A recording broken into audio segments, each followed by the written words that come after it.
ಆಮೇಲೆ ಮುಂದೆ ಹೇಳ್ತಾರೆ ಜರಾಯುಜ್ಯಂ ಸ್ವೇದಜಂ ಅಂಡಜೋದ್ಭಿಜಂ ಚರಾಚರಂ ಚರಾಚರಂ ದೇವಋಷಿ ಭೂತಭೇದಂ. ಅಲ್ಲೇನೋ ಒಂದು ಪಿತೃನ್ ಸೇರಿಸಿಬಿಟ್ಟಿದ್ದಾರೆ. ಅದು ಪಿತೃನ್ ಛಂದ. ಅಲ್ಲಿ ಏನು ಗೊತ್ತುಂಟಾ, ಅದು ಛಂದಸ್ಸನ್ನು ಹೇಗೆ ಹೇಳುವುದರಿಂದ ಗೊತ್ತೇ. ಚರಾಚರಂ ದೇವಋಷಿ ಉಂಟಲ್ಲ, ಅದನ್ನು ಸ್ವಲ್ಪ ನೀವು ಹ್ರಸ್ವ ಮಾಡಿ ಚರಾಚರಂ ದೇವಋಷಿ ಭೇದಂ ಅಂತ ಕರೆಕ್ಟ್ ಆಗುತ್ತೆ ಛಂದಸ್ಸು. ಪಾಪ ಛಂದಶಾಸ್ತ್ರ ಗೊತ್ತಿದ್ದ ಪಂಡಿತರೇ ಕಮ್ಮಿ ಆಗಿಬಿಟ್ಟಿದ್ದಾರೆ ನಮ್ಮಲ್ಲಿ. ಈ ಭಾಗವತ ಎಡಿಟ್ ಮಾಡೋರಿಗೆ ಛಂದಸ್ಸು ಗೊತ್ತಿರೋದಿಲ್ಲ. ಛಂದಸ್ಸನ್ನು ವೇದವನ್ನು ಎಡಿಟ್ ಮಾಡೋರಿಗೆ ಛಂದಸ್ಸು ಗೊತ್ತಿರೋದಿಲ್ಲ. ಏನು ಛಂದಸ್ಸು ಅಂತ ಗೊತ್ತಿರೋದಿಲ್ಲ. ಏನೋ ಅದೊಂದೇನೋ ವೈದಿಕ ಛಂದಸ್ಸು ಪ್ರಿಂಟ್ ಮಾಡಿಬಿಡ್ತಾರೆ. ಅಲ್ಲಿ ಋಷಿ ಬೇಡ, ಅಲ್ಲಿ ಇದು ಪಿತೃ ಬೇಡ. ಚರಾಚರಂ ದೇವಋಷಿ ಭೂತಭೇದಂ ಅಷ್ಟೇ. ಅಂದರೆ ನಿನ್ನ ಪ್ರತಿಮೆಗಳು ಯಾವುದು? ಜರಾಯುಜಂ. ನೋಡಿ, ಹಿಂದೆ ಒಂದು ಹೇಳಿದರು, ಬಹಳ ಅದ್ಭುತ. ಏನು ಅಂದರೆ 2 ಕಾಲಿನದ್ದು ಮತ್ತು ಚತುಷ್ಪಥ 4 ಕಾಲಿನದ್ದು, ಆಮೇಲೆ ಸರೀಸೃಪ ಹರಿಯುವ ಕಾಲಿಲ್ಲದೆ ನಡೆಯುವಂಥದ್ದು ಮತ್ತು ನಡೆಯದೇ ಇರುವಂಥದ್ದು, ಸ್ಥಿರ ಮರಮಟ್ಟಗಳು, ಜೀವ. ನೋಡಿ ಕ್ಲಾಸಿಫಿಕೇಶನ್ ನಮಗೆ ಇನ್ನು ಬೇರೆ ಯಾವ ಹೇಳಲಿಕ್ಕೆ. ದ್ವಿಪದ 2 ಕಾಲಿನವು ಹಕ್ಕಿಗಳು ಮತ್ತು ಮನುಷ್ಯರು. ಪ್ರಾಣಿಗಳಿಗೆಲ್ಲ 4 ಕಾಲು. ಚತುಷ್ಪದ ಅದು 4 ಅನ್ನೋದು ನೀವು 2ಕ್ಕಿಂತ ಹೆಚ್ಚು ಇಟ್ಕೊಂಡ್ರೆ ಕೆಲವು ಹೆಚ್ಚು ಕಾಲಿನವು ಇದ್ದಾವೆ. ಕೆಲವು ಪ್ರಾಣಿಗಳು, ಕೆಲವು ಈ ಮಿಡತೆಗಳಿದ್ದಾವಲ್ಲ, ಅವಕ್ಕೆ 6 ಕಾಲಿದೆ, ಹೆಸರೇ ಷಡ್ಪದ ಅಂತ. 6 ಕಾಲಿನ ಪ್ರಾಣಿ ಅದೆಲ್ಲ ಚತುಷ್ಪದದಲ್ಲಿ ಸೇರಿತು. 4, 6 ಎಲ್ಲ. ಆಮೇಲೆ ಸರಿ ಸ್ವಲ್ಪ ಕಾಲೇ ಇಲ್ಲದೆ ಹರಿಯುವಂಥವು, ಹೊಟ್ಟೆ ಹೊಸೆದುಕೊಂಡು. ಆಮೇಲೆ ಸ್ಥಾಸ ಎಲ್ಲಿಗೂ ಹರಿಯದೆ ನಿಂತ ಮರಗಳು. ಇನ್ನು ಈ ಜೀವಜಾತದಲ್ಲಿ ನೋಡಿ ಆ ಕ್ಲಾಸಿಫಿಗೆ 4 ಥರದ ಪ್ರಾಣಿಗಳು ಮುಗಿದೋಯ್ತು. ಇಲ್ಲಿ ಬೇರೆ ಥರ ಹೇಳ್ತಾರೆ, 4 ಥರದ ಪ್ರಾಣಿಗಳು ಯಾವುದು? ಜರಾಯು. ಕೆಲವು ಜರಾಯು ಅಂದರೆ ಹೊಟ್ಟೆಯ ಒಳಗೆ ಗರ್ಭಕೋಶದ ಸುತ್ತ ಆವರಣವಾಗಿರತಕ್ಕ ಒಂದು ಚೀಲ. ಅದು ಮಗು ಹುಟ್ಟುವಾಗ ಆ ಚೀಲ ಹರ್ಕೊಂಡು ಹೊರಗೆ ಬರುತ್ತೆ. ಆ ಚೀಲ ಸಮೇತ ಹುಟ್ಟುತ್ತೆ. ದನ ಕರು ಹಾಕುವಾಗ ನಿಮಗೆ ಎಲ್ಲ ಗೊತ್ತಿದೆ, ಹೆಣ್ಮಕ್ಕಳಿಗೆ ಅದು ಚೀಲ ಸಮೇತ ಕೆಳಗೆ ಬೀಳುತ್ತೆ. ಬಟ್ ಮನುಷ್ಯರಲ್ಲಿ ಆ ಚೀಲ ಹರಿದು ಮಗು ಹೊರಗೆ ಬರುತ್ತೆ. ಅಂದರೆ ಗರ್ಭಕೋಶದ ಚೀಲದೊಳಗೆ ಬೆಳೆಯುವ ಜೀವ. ಅಂದರೆ ಯಾವುದೆಲ್ಲ ಈ ಗರ್ಭಕೋಶದ 9 ತಿಂಗಳಿದ್ದು ಹೊರಗೆ ಬರುವಂಥ. ಕೆಲವು ಗರ್ಭಕೋಶದಿಂದಲೇ ಹೊರಗೆ ಬರುವುದೇ ಇಲ್ಲ. ಮತ್ತು ಗರ್ಭಕೋಶ ಹೊರಬರುವಾಗಲೂ ಅಂಡಜಂ ಹೊರಗೆ ಬರೋದು ಮೊಟ್ಟೆ. ಆಮೇಲೆ ಮೊಟ್ಟೆಯಲ್ಲಿ ಬೆಳೆದಿರುವುದಿಲ್ಲ. ನೋಡಿ ಇದು ಭಗವಂತನ ಸೃಷ್ಟಿಯ ಏನು ಬಹುರೂಪ ರೂಪಿಗಳು ಅನ್ನೋದನ್ನು ನಮ್ಮ ಗಮನ ಎಷ್ಟು ವಿಚಿತ್ರ ನೋಡಿ. ಪೂರ್ತಿ ಬೆಳೆದು ಈ ಪ್ರಾಣಿಗಳು ಮತ್ತು ಮನುಷ್ಯರು, ಪ್ರಾಣಿಗಳಲ್ಲಿ ಮನುಷ್ಯರಲ್ಲಿ ಆಲ್ಮೋಸ್ಟ್ ಎಲ್ಲ ಹೊಟ್ಟೆಯ ಒಳಗೆ ಬೆಳೆದು ಕೆಳಗೆ ಬರುವುದು, ಮತ್ತೆ ಕೆಳಗೆ ಬಂದ ಮೇಲೆ ಬೆಳೆಯೋದಲ್ಲ. ಎಷ್ಟು ಬೆಳಿಬೇಕೋ ಅಷ್ಟು ಬೆಳೆದು 9 ತಿಂಗಳಲ್ಲಿ ಗರ್ಭಕೋಶದಲ್ಲಿ ಅಷ್ಟು ಬೆಳವಣಿಗೆಯಾಗಿ ಹೊರಗೆ ಬರ್ತಾರೆ. ಒಂದು ದೃಷ್ಟಿಯಿಂದ ಮನುಷ್ಯರಿಗಿಂತ ಪ್ರಾಣಿಗಳು ವಾಸಿ. ಯಾಕಂದರೆ ಕೆಳಗೆ ಬಿದ್ದುಗಳು ಎದ್ದು ಓಡಾಡಲು ಶುರು ಮಾಡ್ತವೆ. ಈ ಮನುಷ್ಯ ಪ್ರಾಣಿ ಮತ್ತು 1 ವರ್ಷ ಬೇಕಾಗುತ್ತೆ, ನಿಲ್ಲಬೇಕಾಗುತ್ತೆ. ದರಿದ್ರ 1 ವರ್ಷ ಆಮೇಲೆ ಅಭ್ಯಾಸ ಮಾಡಿ ಗೋಡೆ ಹಿಡಿದು ಕೈ ಹಿಡಿದು ನನ್ನ ಮಗು ನಡೆಯುತ್ತೆ ಅದು ಭಾರಿ ಇರಬೇಕು. 9 ತಿಂಗಳಾದ್ಮೇಲೆ ಇಷ್ಟು ಪೆದ್ದುಗಳು. ಆ ಪ್ರಾಣಿಗಳಾಗಲ್ಲ, ಹುಟ್ಟಿ 5 ನಿಮಿಷ ನಡೆದಾಡ್ತವೆ, ಓಡಾಡ್ತವೆ, ಬಾಲ ಎತ್ತಿ ಓಡ್ತವೆ. ಅಂದರೆ ಅವುಗಳ ಡೆವಲಪ್ಮೆಂಟು ಪೂರ್ಣ ಪ್ರಮಾಣದಲ್ಲಿ ಆಗಿದೆ. ಅಷ್ಟು ಮನುಷ್ಯರಲ್ಲಿ ಆಗೋಲ್ಲ. ಇದಕ್ಕೆ ಮತ್ತೆ ಅಲ್ಲಿ ಒಂದೇ ಅಲ್ಲ, ಎಲ್ಲ ಅಷ್ಟೇ. ಮನುಷ್ಯ ಬುದ್ಧಿವಂತ ಅಂತ ತಿಳ್ಕೊಂಡದ್ರಿಂದ ಆಗಿದೆ ಆ ದುರವಸ್ಥೆ. ನೋಡಿ, ಯಾವುದೇ ಪ್ರಾಣಿ, ನೀವು ಅದು ನಾಯಿ ಇರಬಹುದು ಅಥವಾ ಹುಲಿ ಇರಬಹುದು ಅಥವಾ ಬೆಕ್ಕಿನ ಮರಿ ಇರಬಹುದು, ನೀವು ನೀರಿಗೆ ಹಾಕಿ ಈಜುಕೊಂಡು ಆಚೆ ಹೋಗ್ತಾರೆ. ಮನುಷ್ಯ ಪ್ರಾಣಿಯನ್ನು ಹಾಕಿ ಬೇರೆ ಯಾರಾದ್ರು ಎತ್ತಬೇಕು, ಮತ್ತೆ ನೀರು ಬಿದ್ದಿತ್ತು, ಎತ್ತುವ ಶ್ವಾಸ ಹೋಗಿತ್ತು ಸ್ವಾಮಿ ಎತ್ತು. ಇಲ್ಲ ಅಂದರೆ ಬೈರಾಸ ಕಟ್ಟಿ, ಗೋಟ್ ತೆಂಗಿನಕಾಯಿ ಕಟ್ಟಿ ರಿಹರ್ಸಲ್ ಮಾಡಬೇಕು. ಈ ಪ್ರಾಣಿಗಳಿಗೆ ಯಾರು ಗೋಟ್ ತೆಂಗಿನಕಾಯಿ ಕಟ್ಟಿ ರಿಹರ್ಸಲ್ ಮಾಡಬೇಕು? ಅವು ಈಜುಕೊಂಡು ಹೋಗ್ತವೆ. ಯಾಕೆಂದರೆ ಅವು ನೇಚರ್ನ ಜೊತೆಗೆ ಬದುಕ್ತವೆ. ಇವನು ನೇಚರ್ನ ಮರೆತ, ಅಥವಾ ಇವನ ಲೈಫ್ ಎಲ್ಲೋ ಅನ್ಯಾಚುರಲ್. ಸಹಜವಾದ ಎಲ್ಲ ಶಕ್ತಿಗಳನ್ನು ಕಳ್ಕೊಂಡ ಮನುಷ್ಯ. ತಾನು ಬುದ್ಧಿವಂತ ಅನ್ನೋ ಭ್ರಮೆ ಇದಕ್ಕೆ ಕಾರಣ. ಅದು ಏನೂ ಗೊತ್ತಿಲ್ಲ ಅವನಿಗೆ. ಪೆದ್ದ ಅವನು. ಪ್ರತಿಯೊಂದು ರಿಹರ್ಸಲ್ನಿಂದ ಕಲಿಬೇಕು. ನೀರು ಈಜಬೇಕಾಗಿದ್ದರೆ 15 ದಿವಸ ರಿಹರ್ಸಲ್ ಮಾಡಬೇಕು ಗೋಟ್ ತೆಂಗಿನಕಾಯಿ ಕಟ್ಟಿ. ಆದರೆ ಯಾವ ಪ್ರಾಣಿಗೂ ಗೋಟ್ ತೆಂಗಿನಕಾಯಿ ಕಟ್ಟಬೇಕು, ನೀರು ಹಾಕಿದ್ರೆ ಆಚೆ ಹೋಗ್ತವೆ. ಆನೆಯಂಥ ಪ್ರಾಣಿ ನಂಬುತ್ತೀರಾ? ಎಂಥ ಅದರ ಭಾರ ಏನಿದೆ, 1000 kg ಭಾರದ ಆನೆ ಈಜಿಕೊಂಡು ಹೋಗುತ್ತೆ. ಮನುಷ್ಯನಿಗೆ ಈಜಲಿಕ್ಕೆ ನಾಗರಿಕ ನಮ್ಮ ನಾಗರಿಕತೆಯ ಕೊಡುಗೆ, ಕಾಂಟ್ರಿಬ್ಯೂಷನ್, ನಮ್ಮ ಪೆದ್ದುತನ.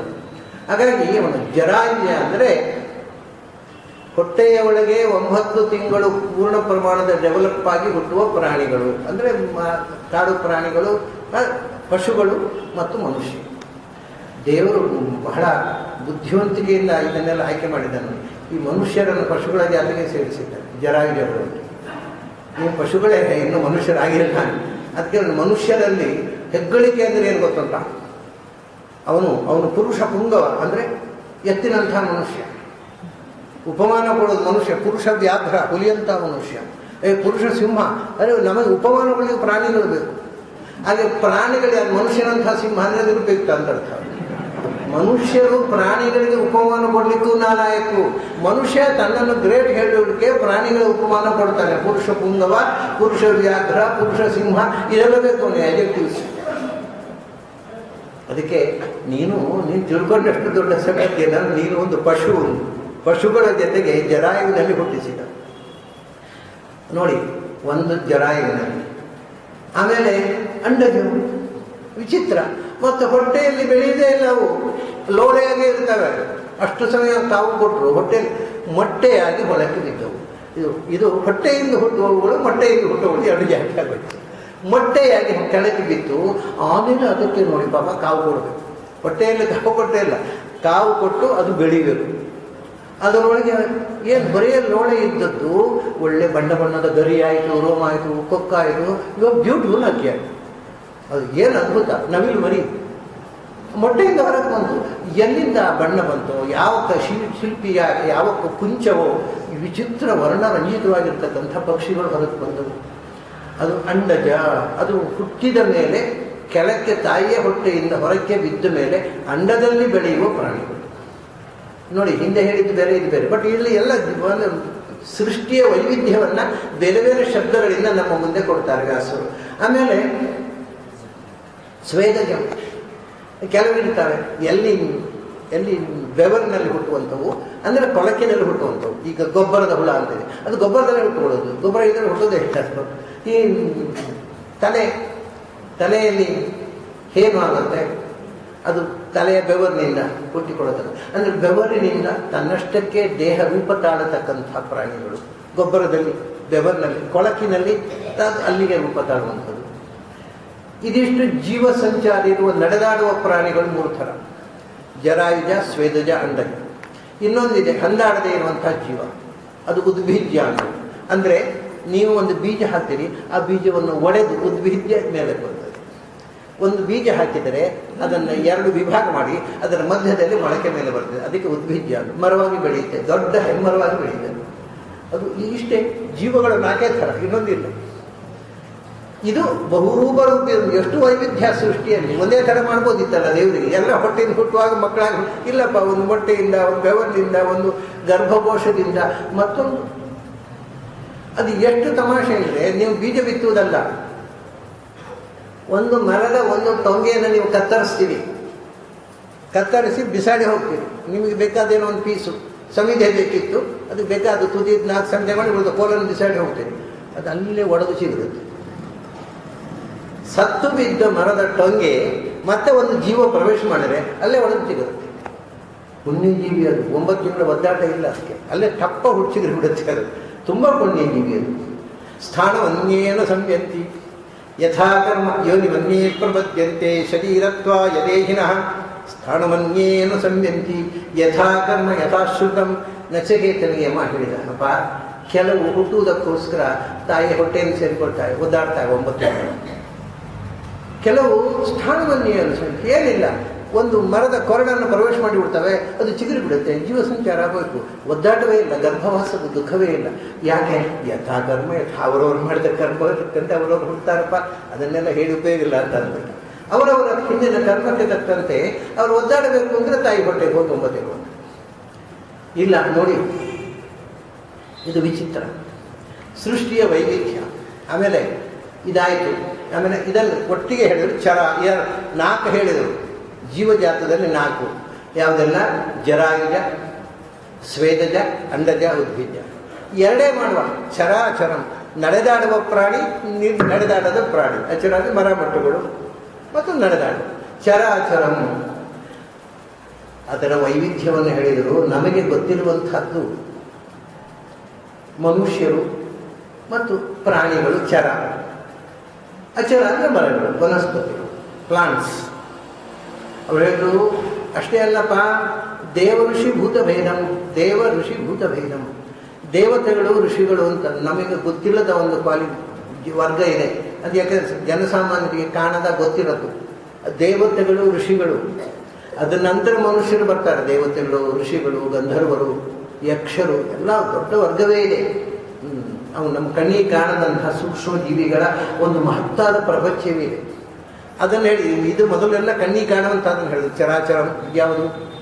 ಜರಾಯುಜ, ಸ್ನಾಯುಜ, ಸ್ವೇದಜ, ಅಂಡಜ, ಉದ್ಭಿಜ್ಜ, ಚರಾಚರ ಎಲ್ಲ ಕಣ್ಣಿಗೆ ಕಾಣದಂಥ ಜೀವಜಾತ ಇದೆ. ಅದು ದೇವಋಷಿ ಭೂತಭೇದ. ದೇವಋಷಿಗಳು, ಭೂತಗಳು ಅಂದರೆ ದೇವಯೋನಿಗಳು.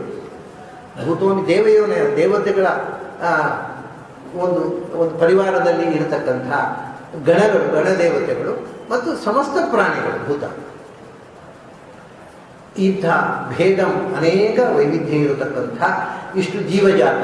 ಆಮೇಲೆ ಈ ಜೀವಜಾತ ವಾಸ ಮಾಡತಕ್ಕಂಥ ಪ್ರಪಂಚ. ಜೌಹು, ಖಂ, ಕ್ಷಿತಿ, ಶೈಲ, ಸರಿತ್, ಸಮುದ್ರ, ದ್ವೀಪ, ಗ್ರಹರ್ಕ್ಷ ಇತ್ಯವಿಧೇಯ ಏಕಃ. ಆಮೇಲೆ ಈ ಜೀವಗಳು ವಾಸ ಮಾಡುವ ಲೋಕಗಳು. ಜೌಹು ಸ್ವರ್ಗಲೋಕ, ಆಮೇಲೆ ಖಂ ಅಂತರಿಕ್ಷ, ಹಕ್ಕಿಗಳು, ಹುಳ ಹುಪ್ಪಟಗಳೆಲ್ಲ ಆಕಾಶದಲ್ಲೇ ಇರುತ್ತವೆ. ಆಕಾಶದಲ್ಲಿರುವ ಜೀವಗಳು, ಸ್ವರ್ಗದಲ್ಲಿರುವ ಜೀವಗಳು. ಸ್ವರ್ಗದಲ್ಲಿರುವ ಜೀವಗಳು ನಮಗೆ ಕಾಣುವಲ್ಲ. ಆಕಾಶದಲ್ಲಿ ಎರಡು ಥರದ ಜೀವಗಳಿವೆ. ನಮ್ಗೆ ಕಾಣುವಂಥ ಜೀವಗಳು ಇದ್ದಾವೆ, ನಮಗೆ ಕಾಣದಷ್ಟು ಸೂಕ್ಷ್ಮವಾದಂತಹ ಜೀವಾಣುಗಳು ಅಲ್ಲಿ ಆಕಾಶದಲ್ಲಿ.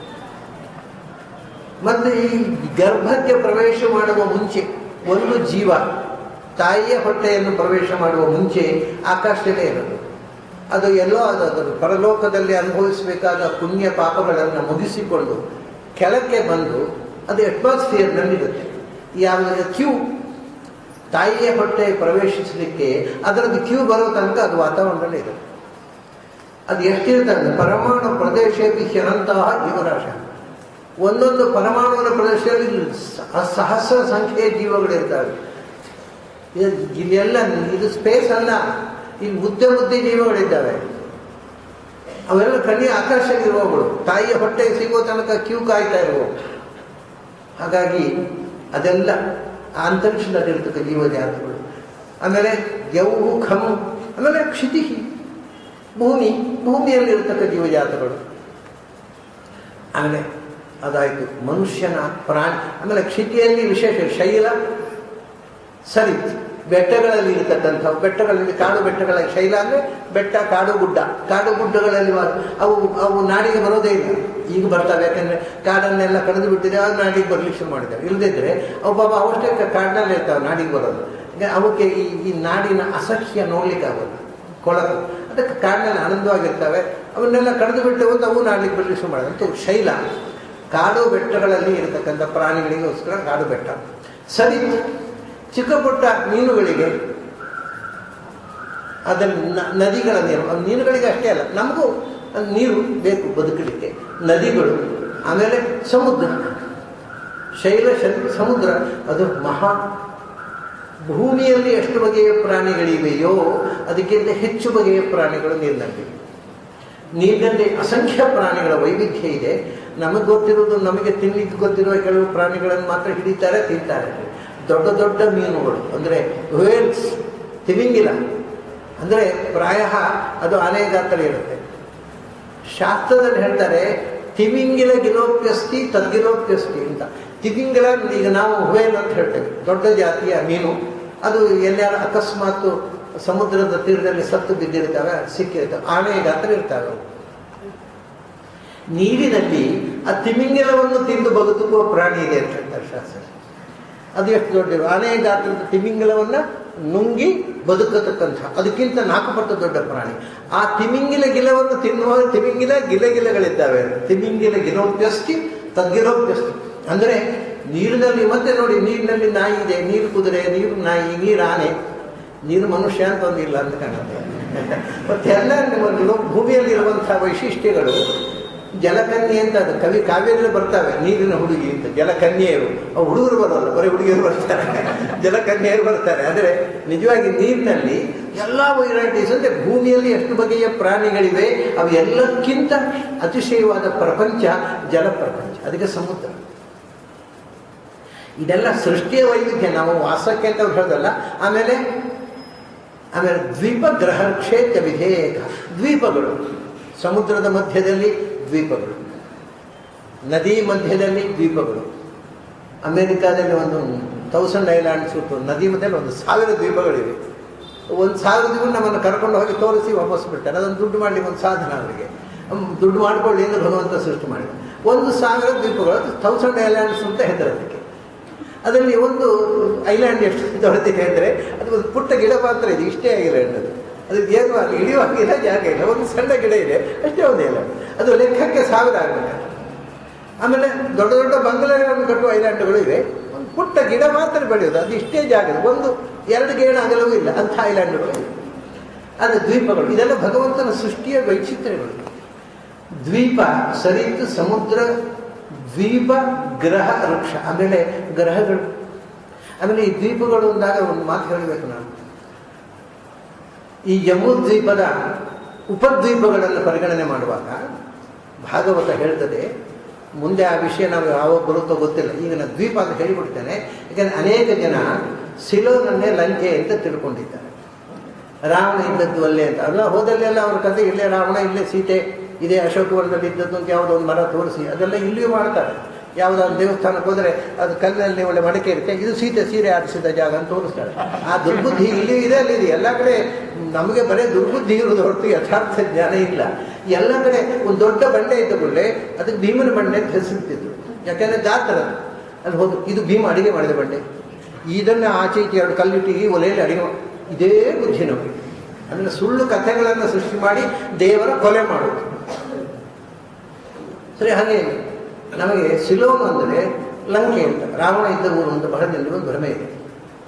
ಆದರೆ ಭಾಗವತ ಸ್ಪಷ್ಟ ಹೇಳುತ್ತೆ, ಜಂಬೂ ದ್ವೀಪದ ಉಪದ್ವೀಪಗಳಲ್ಲಿ ಒಂದು ಸಿಂಹಳ, ಒಂದು ಲಂಕೆಯು ಬೇರೆ ಬೇರೆ ಇರುತ್ತೆ. ಸಿಂಹಳ ಲಂಕೆ ಅಲ್ಲ, ಲಂಕೆ ಸಿಂಹಳ ಅಲ್ಲ. ಸಿಂಹಳ ಕಾಣುತ್ತೆ, ಲಂಕೆ ಕಾಣುವ. ನಾನು ಹೇಳಿದಲ್ಲ ಕೆಲವು ಕಾಣದ ದ್ವೀಪಗಳಿವೆ ಅಂತ, ಅದನ್ನು ಸೇರಿದೆ. ಅದು ಸಿಂಹಳ, ಸಿಲೋನು ಸೀತೆಯನ್ನು ರಾವಣ ಕದ್ದುಕೊಂಡೋಗಿದ್ದ ಜಾಗ ಅಲ್ಲ, ಅದು ಬೇರೆ ಸಿಂಹಳ ಅಂತ ಅದಕ್ಕೆ ಹೆಸರು, ಅದು ಲಂಕೆಯಲ್ಲ. ಆದರೆ ಅವರು ಲಂಕಾದ್ವೀಪೆ ಅಂತ ಹೇಳ್ತಾರೆ. ಈಗ ಅವ್ರು ನ್ಯೂಸ್ ಚಾನಲ್ ಕೇಳಿದರೆ ಲಂಕಾದ್ವೀಪೆ ಅಂತಾರೆ. ಅದು ಲಂಕಾದ್ವೀಪ, ಅದು ಸಿಂಹಳ ದ್ವೀಪ. ಇದು ಜಂಬೂ ದ್ವೀಪದ ಸಬ್ ಐಲ್ಯಾಂಡ್ಸ್. ಇದು ದೊಡ್ಡ ಐಲ್ಯಾಂಡು, ಇದರ ಸಬ್ ಐಲ್ಯಾಂಡ್ಸ್ ಅಂತ ಹೇಳ್ತಾರೆ. ಉಪದ್ವೀಪಗಳು ಸಿಂಹಳ ಮತ್ತು ಲಂಕೆ. ಆಯಿತು. ಹೀಗೆ ಆಮೇಲೆ ಗ್ರಹವೃಕ್ಷ, ಆಕಾಶ ನೋಡಿದರೆ ಇದೆಲ್ಲ ಕೆಳಗಿನದು ಇಷ್ಟೆಲ್ಲ ಆದ್ಮೇಲೆ ಹೇಳ್ತಾರೆ. ಆಕಾಶ ನೋಡಿ ಎಷ್ಟು ಗ್ರಹಗಳು. ಗ್ರಹಗಳು ದೊಡ್ಡ ಗಾತ್ರದಲ್ಲಿರೋದು ಗ್ರಹ ಅಂತ ಹೇಳ್ತಾರೆ. ಅದಕ್ಕೆ ಕೆಲವರು ಬೇರೆ ಬೇರೆ ಹೆಸರು, ಈಗ ಪಾಶ್ಚಾತ್ಯರು ಅದು ಕೆಲವು ಗ್ರಹ ಅಲ್ಲ ಅಪ್ಪ, ನಾಮಕರಣ ಮಾಡಿದ್ದು ಸಂಸ್ಕೃತ, ನೀವು ಯಾರು ಅದಕ್ಕೆ ಆಗುವುದಲ್ಲ ಅಂತ ಹೇಳಿದ್ದು. ಸಂಸ್ಕೃತದಲ್ಲಿ ಅದನ್ನು ಗ್ರಹ ಅಂತ ಕರೀತಾರೆ. ಕೆಲವು ಅದು ಗ್ರಹ ಅಲ್ಲ, ಅದು ತಪ್ಪು ಹೇಳೋದು. ಅಲ್ಲ, ನೀವು ಯಾರು ಸಂಸ್ಕೃತ ಭಾಷೆಯ ಶಬ್ದಕ್ಕೆ ಅರ್ಥ ಹೇಳಲಿಕ್ಕೆ? ನೀವು ಇಂಗ್ಲೀಷ್ ಓದಿ ಏನು ಅಲ್ಲ ಹೌದಲ್ಲ ಹೇಳೋದು. ಚಂದ್ರ ಗ್ರಹ, ಸೂರ್ಯ ಗ್ರಹ. ಯಾಕೆಂದರೆ ಯಾವುದು ಕಣ್ಣಿಗೆ ದೊಡ್ಡದಾಗಿ ಗ್ರಹಣ ಆಗುತ್ತೆ ಅವೆಲ್ಲ ಗ್ರಹಗಳು, ಚಿಕ್ಕದಾಗಿ ಕಾಣ್ತವೆ ಅವೆಲ್ಲ ವೃಕ್ಷಗಳು, ನಕ್ಷತ್ರಗಳು. ಅಷ್ಟೇ. ದೊಡ್ಡದಾಗಿ ನಮಗೆ ಗ್ರಹಣ ಇವೆಲ್ಲ ಕಣ್ಣಿಗೆ ಒಮ್ಮೆ ಕಾಣ್ತವೆ, ಒಮ್ಮೆ ಕಾಣೋಲ್ಲ. ಇವು ಕಂಪಲ್ಸರಿ ಕಾಣುವಂಥವು. ಯಾವುದು ಸ್ಪಷ್ಟವಾಗಿ ಕಣ್ಣಿಗೆ ಕಾಣುತ್ತೆ ಅಂಥ ಆಕಾಶ ಕಾಯಗಳನ್ನು ಗ್ರಹ ಅಂತ ಕರೆದು. ಅದು ಕುಜಗ್ರಹ, ಅದು ನಕ್ಷತ್ರದ ಗ್ರಹ. ಅಂದರೆ ಅದು ಎಲ್ಲಕ್ಕಿಂತ ಬ್ರೈಟಾಗಿ ಕಾಣುತ್ತೆ. ಸೊ ಹಿಂದಿನವರ ಕನ್ಸಿಡರೇಷನ್ನೇ ಬೇರೆ. ಅದು ಗ್ರಹ ಅಲ್ಲ. ಅದು ಇವ್ರು ಯಾರು ಹೇಳಲಿಕ್ಕೆ ಹೌದು ಅಲ್ಲ ಅಂತ? ಈ ಪಾಶ್ಚಾತ್ಯ ವಿದ್ಯೆಯನ್ನು ಕಲಿತು ಬಂದ ಕೂಡಲೇ ಸಂಸ್ಕೃತದ ಮೇಲೆ ಸವಾರಿ ಮಾಡಲಿಕ್ಕೆ ಯಾರು ಹೇಳಿದ್ದೀವ್ರಿಗೆ? ಇದು ಏನಾಯಿತು ಅಂದರೆ, ನಮಗೆ ಅದು ಗೊತ್ತಿಲ್ಲದ ವಿಷಯದ ಬಗ್ಗೆ ಮಾತಾಡ್ತಾರೆ. ಏನೋ ಇವರು ಹಿಂದೆ ಒಬ್ಬರು ಸಾಹಿತ್ಯಗಳಿದ್ದರು ನಮ್ಮಲ್ಲಿ, ಅವರು ರಾಮಾಯಣದ ಬಗ್ಗೆ ಒಂದು ಪುಸ್ತಕ ಬರೆದರು. ನಿಮ್ಮೆಲ್ಲ ಗೊತ್ತಿದೆ, ಅದರ ಹೆಸರು ಸೀತಾಯಣ. ಅದರಲ್ಲಿ ಸೀತೆಗೆ ಲಕ್ಷ್ಮಣನ ಮೇಲೆ ಮನಸ್ಸು ಇತ್ತು ಅಂತ ಒಂದು ಬರೆದು ಲೇಖನ ಬರೆದು. ಆಮೇಲೆ ಅದೊಂದು ದೊಡ್ಡ ಗಲಾಟೆ ಆಯಿತು. ಅವ್ರು ಉಡುಪಿಗೆ ಬಂದರು. ಉಡುಪಿಗೆ ಬಂದಾಗ ಪೇಜಾರ ಸ್ವಾಮಿಗಳು ಒಂದು ಕರೆಸಿ ನಿಮ್ಮ ಅಭಿಪ್ರಾಯ ಏನು, ಅಲ್ಲಿ ಬೇರೆ ಎಲ್ಲೋ ಅವರು ಉಪನ್ಯಾಸ ಮಾಡೋದು ಜನ ಗಲಾಟೆ ಮಾಡಿ ಅವ್ರು ಮಾತಾಡಲಿಕ್ಕೆ ಬಿಟ್ಟಿಲ್ಲ. ಅವ್ರು ಕುರ್ಚಿ ತೆಗೆದು ಬಿಸಾಡಿದ್ರು ಸ್ಟೇಜಿಗೆ. ಅವ್ರಿಗೆ ಅದಕ್ಕೆ ಪೇಜಾರ ಹೇಳಿದ್ರು, ನಿಮಗೆ ಗಲಾಟೆ ಮಾಡದೆ ನಾನು ವ್ಯವಸ್ಥೆ ಮಾಡಿಸ್ತೇನೆ, ನೀವು ರಾಮಾಯಣದ ಬಗ್ಗೆ ನಿಮಗೆ ಏನೇನು ಆಕ್ಷೇಪಗಳಿವೆ ಅದನ್ನು ನೀವು ಹೇಳಿ, ಅದಕ್ಕೆ ನಾನು ವೇದಿಕೆ ಒದಗಿಸ್ತೇನೆ. ಆಮೇಲೆ ಸ್ವಾಮಿಗಳು ಹೇಳಿದ್ದು ನಾನು ಮಾತಾಡ್ತೇನೆ ಮತ್ತು ಬನ್ನಂಜಿಯವರು ಮಾತಾಡ್ತಾರೆ, ಮೊದಲು ನಿಮ್ಮ ಅಭಿಪ್ರಾಯ ಮಾಡಿದ್ರೆ ಉತ್ತರ ನಾವು ಕೊಡ್ತೇವೆ, ಹೀಗೊಂದು ಸಭೆ ಮಾಡೋಣ ಅಂದರು. ಅದಕ್ಕೆ ಏನು ಹೇಳಿದ್ರು ಗೊತ್ತುಂಟ ಸಾಹಿತಿಗಳು, ಇಲ್ರಿ ನಾನು ರಾಮಾಯಣ ಓದಿಲ್ಲ. ಮತ್ತೆ ಯಾಕೆ ಬರ್ತದೆ ರಾಮಾಯಣ ಓದಿಲ್ಲ ಅದು. ರಾಮಾಯಣದ ಪುಸ್ತಕ ಅದನ್ನು ಓದಿಕೊಂಡು ಎಷ್ಟು ಜನ ರಾಮಾಯಣದ ಬಗ್ಗೆ ಕೆಟ್ಟ ಅಭಿಪ್ರಾಯ ತಳೆದ್ರು. ಅವರು ಸ್ವತಃ ರಾಮಾಯಣ ಓದಿಲ್ಲ. ನನಗೆ ಸಂಸ್ಕೃತ ಬರೋಲ್ಲ, ನಾನು ರಾಮಾಯಣ ಓದಿಲ್ಲ. ಹಾಗಾದ್ರೆ ನಾನು ಹೇಳಿದೆ, ಈಗ ಇನ್ನು ಸಂಸ್ಕೃತ ಪಂಡಿತರಿಗೆ ಒಂದು ಚಾನ್ಸ್ ಇದೆ. ರಾಮಾಯಣ ಓದಿದೆ ಬರೀ ಇಂಗ್ಲೀಷ್ ಓದಿ ರಾಮಾಯಣದ ಬಗ್ಗೆ ಅಟ್ಯಾಕ್ ಮಾಡ್ಬೋದಾದರೆ ನೀವೊಂದು ಕೆಲಸ ಮಾಡಿ, ಬರೀ ಸಂಸ್ಕೃತ ಓದಿ ಶೇಕ್ಸ್ಪಿಯರ್ನ ನಾಟಕಗಳನ್ನ ಅಟ್ಯಾಕ್ ಮಾಡಿ, ಯಾಕಂದ್ರೆ ಓದಿಲ್ಲ ಅದರಿಂದ. ರೈಟ್ ಬಂತಲ್ಲ, ಅವ್ರು ರಾಮಾಯಣ ಓದಿದೆ ರಾಮಾಯಣ ಅಟ್ಯಾಕ್ ಮಾಡ್ಬೋದಾದರೆ ಶೇಕ್ಸ್ಪಿಯರ್ನ ಸಂಸ್ಕೃತ ಪಂಡಿತರು ಅಟ್ಯಾಕ್ ಮಾಡೋದು. ಶೇಕ್ಸ್ಪಿಯರು ದಡ್ಡ, ಅವ್ರು ನಾಟಕದಲ್ಲಿ ಬಂದಿಲ್ಲ, ಯಾಕೆಂದರೆ ನಾವು ಓದಲಿಲ್ಲ ಅದರಿಂದ. ಇಷ್ಟು ನಮ್ಮಲ್ಲಿ ಒಂದು ಮಾತಾಡಬೇಕಾಗಿದ್ದರೆ ಎಷ್ಟು ಎಚ್ಚರ ಬೇಕು ಅನ್ನೋದು ನಮ್ಮ ಜನಕ್ಕಿಲ್ಲ. ಅದನ್ನು ಹಾಗಾಗಿ ಆಕಾಶಕಾಯಗಳನ್ನು ನೋಡು, ಗ್ರಹಗಳಿವೆ, ಮುಖ್ಯವಾಗಿ ಅನೇಕ ಗ್ರಹಗಳಿವೆ, ಕಣ್ಣಿಗೆ ಕಾಣುವಂಥ ಗ್ರಹಗಳು. ಅದು 9 ಗ್ರಹಗಳು ಅಂತ ಹೇಳಿದ್ರೆ ನಮ್ಮ ಕಣ್ಣಿಗೆ ಕಾಣೋದು 7. ಬಹಳ ವಿಚಿತ್ರ ಅಂದರೆ ನಿಮಗೆ ಆಶ್ಚರ್ಯ ಆಗ್ಬೋದು. ರಾಹು ಮಂಡಲ ಸೂರ್ಯಮಂಡಲಕ್ಕಿಂತ ದೊಡ್ಡದಿದೆ ಅಂತ ಹೇಳ್ತಾರೆ. ಅದು ನಮ್ಮ ದೃಷ್ಟಿಯಲ್ಲಿ 2 ಆಕಾಶ 2 ಪಾಯಿಂಟ್, ಅದು ಚಕ್ರದ ಈ ತುದಿ ಮಧ್ಯರೇಖೆ, ಆ ತುದಿಯ ಪಾಯಿಂಟು. ರಾಹು ಮಂಡಲ ಸೂರ್ಯಮಂಡಲಕ್ಕಿಂತ ದೊಡ್ಡದಿದೆ ಅಂತ ಹೇಳ್ತಾರೆ ಭಾಗವತರಲ್ಲಿ. ಅಂದರೆ ಅದು ರಾಹು ಅನ್ನುವವನ ವಾಸಸ್ಥಾನವನ್ನು ಹೇಳೋದು. ಈ ಮಂಡಲ ನಮ್ಗೆ ಕಾಣೋ ಮಂಡಲ ಅಲ್ಲ, ಅದು ಸೂರ್ಯಮಂಡಲ ಅಂತ ಹೇಳೋದು ಈ ಸೂರ್ಯನನ್ನಲ್ಲ, ಆ ಲೋಕವನ್ನು, ಅದು ಬೇರೆ ಇದೆ. ಹಾಗೆ ಹೇಳ್ತಾರಲ್ಲ, ಅದನ್ನು ನಾವು ಅರ್ಥ ಹಚ್ಚುವಾಗ ಬೇರೆ ಒಂದು ನೆಲೆಯಲ್ಲಿ ನೋಡೋದು. ಆಕಾಶದಲ್ಲಿ ಗ್ರಹಗಳು ರಾತ್ರಿ ಹೊತ್ತು ಕೂತ್ರೆ ಅನಂತ ಅಲ್ಲ, ಅದಕ್ಕೊಂದು ಮುಕ್ತಾಯ ಉಂಟ. ಎಷ್ಟು ಗ್ರಹಗಳು, ಎಷ್ಟು ನಕ್ಷತ್ರಗಳು, ವೃಕ್ಷ ಗ್ರಹ ವೃಕ್ಷ ಇತ್ಯವಿಧೇಯಕ.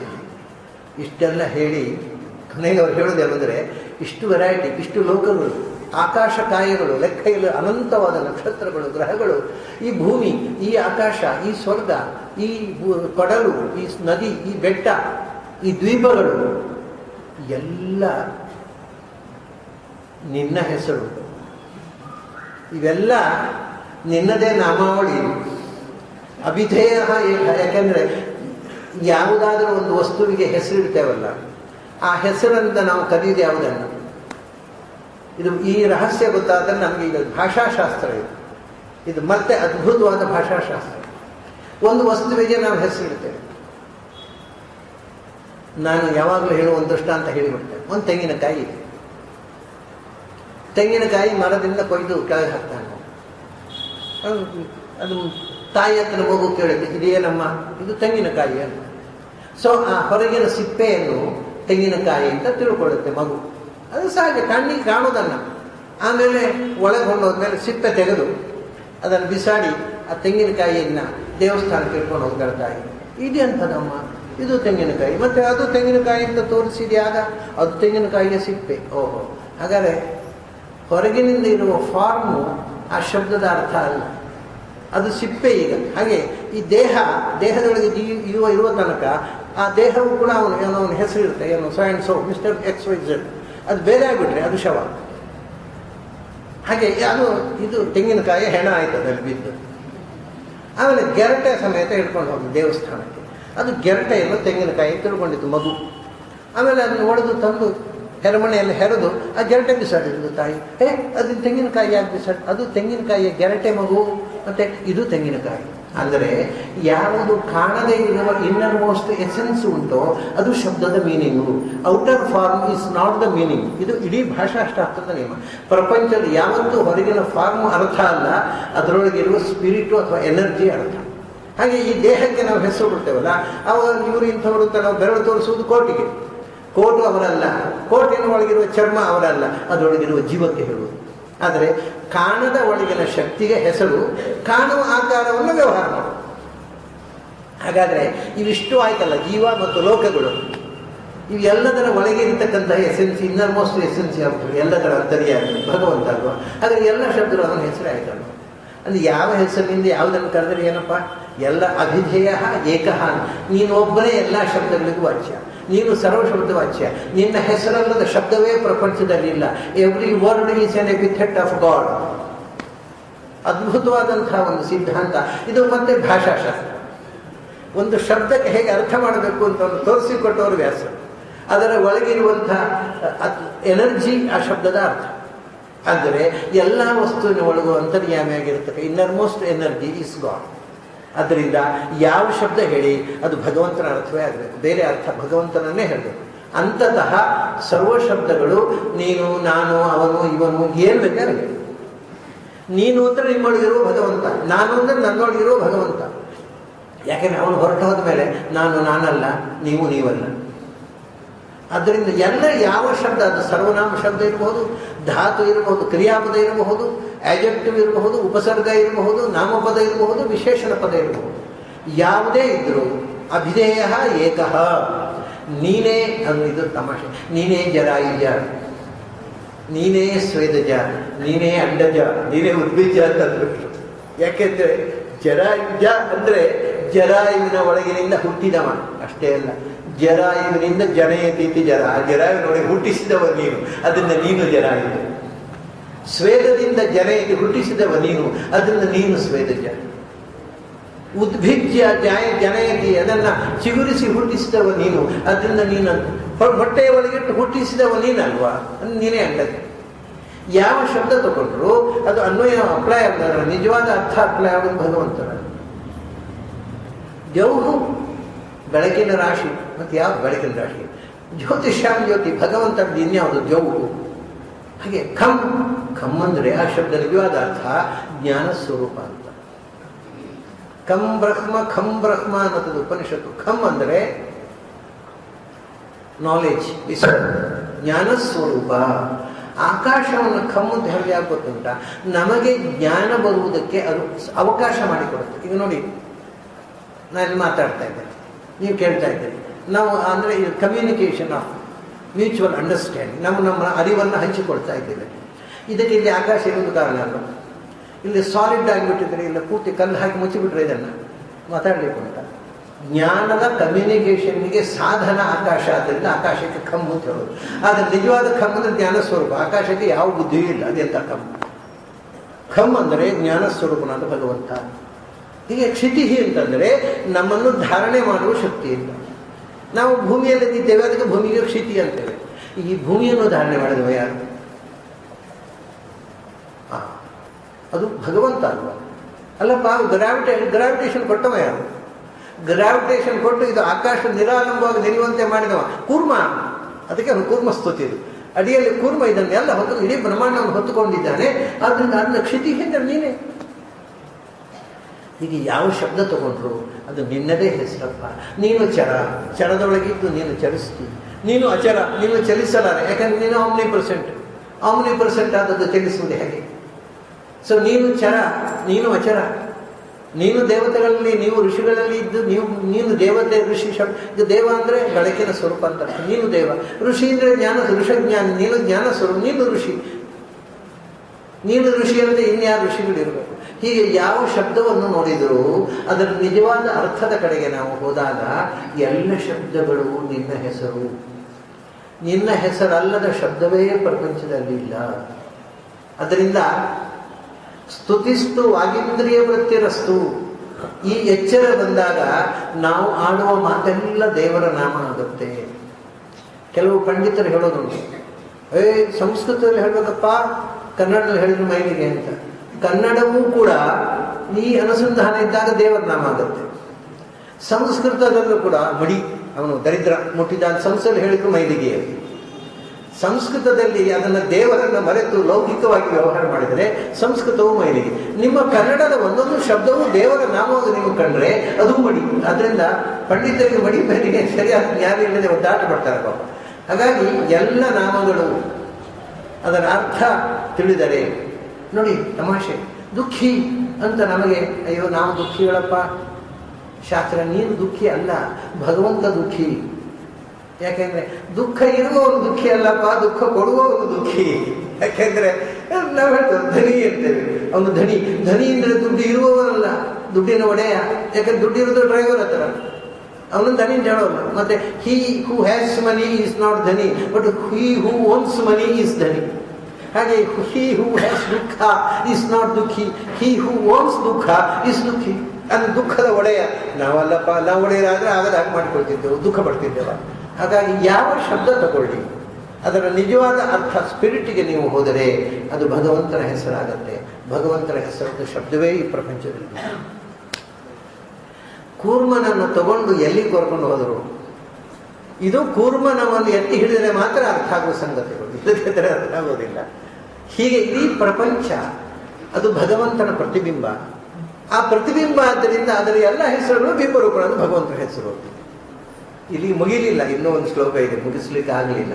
ಏನು ಮಾಡೋದು, ಭಗವಂತ ಮುಗಿಸ್ಲಿಲ್ಲ. ಹಾಗಾಗಿ ಕೂರ್ಮದ ಚಿಂತನೆ ಒಂದು ಅದ್ಭುತವಾದ ಚಿಂತನೆ ನಾವು ಇವತ್ತು ಮಾಡಿದೆವು. ನಾಳೆ ಕೂರ್ಮ ಬರ್ತಾನೆ, ಆಮೇಲೆ ಉತ್ತರ ಕುರು, ಕೂರ್ಮ ಆದಮೇಲೆ ವರಾಹ ಬರ್ತಾನೆ. ಉತ್ತರ ಕುರುವಿನಲ್ಲಿ, ಉತ್ತರ ಕುರು ಹರಡದಲ್ಲಿ ಅದು 7ನೆಯ ಜಂಬೂದ್ವೀಪದ 7ನೆಯ ಭಾಗ.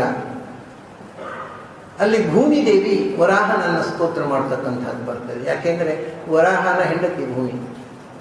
ವರಾಹನಿಂದಾಗಿ ಭೂಮಿ ಅಂದ್ರೆ ಲಕ್ಷ್ಮೀ ಭೂದೇವಿ ಅಲ್ಲ, ಅದನ್ನಿಂದ ಕಕ್ಷೆಯಲ್ಲಿ ಇರ್ತಕ್ಕಂಥ ಭೂಮಿ. ಅವಳು ವರಾಹನ ಪತ್ನಿಯಾಗಿ ಅವಳು ಹೆತ್ತ ಮಗುವೆ ನರಕಾಸುರ. ಅದರಿಂದ ತನ್ನ ಗಂಡನಾಗಿರತಕ್ಕಂಥ ಭಗವಂತ ವರಾಹತಿ ಭಗವಂತನನ್ನು ಸ್ತೋತ್ರ ಮಾಡ್ತಾಳೆ. ಅದರ ನಂತರ ಕಿಂಪುರುಷ ಖಂಡ 8ನೇದ್ದು ಹನುಮಂತ ರಾಮನನ್ನು ಸ್ತೋತ್ರ ಮಾಡ್ತಾನೆ. ಆಮೇಲೆ 9ನೇದು ಭಾರತ ವರ್ಷ, ಅಲ್ಲಿ ನಾರದರು ನರನಾರಾಯಣರನ್ನು ಸ್ತೋತ್ರ ಮಾಡ್ತಾರೆ. ಇಷ್ಟು ವಿಷಯ ನಮಗೆ ಈ ಅಧ್ಯಾಯ ಮತ್ತು ಮುಂದಿನ ಅಧ್ಯಾಯ. ನಾವೀಗ ಇನ್ನು 18ನೇ ಅಧ್ಯಾಯದಲ್ಲಿದ್ದೇವೆ. ಭಾರತ ವರ್ಷ ಮುಗಿದ್ರೆ 19 ಅಧ್ಯಾಯ ಮುಗಿಯುತ್ತೆ. ಪ್ರಾಯ ಅಷ್ಟು ಕಷ್ಟದಲ್ಲಿ ಮುಗಿಸಬಹುದು ಅಂತ ಕಾಣುತ್ತೆ.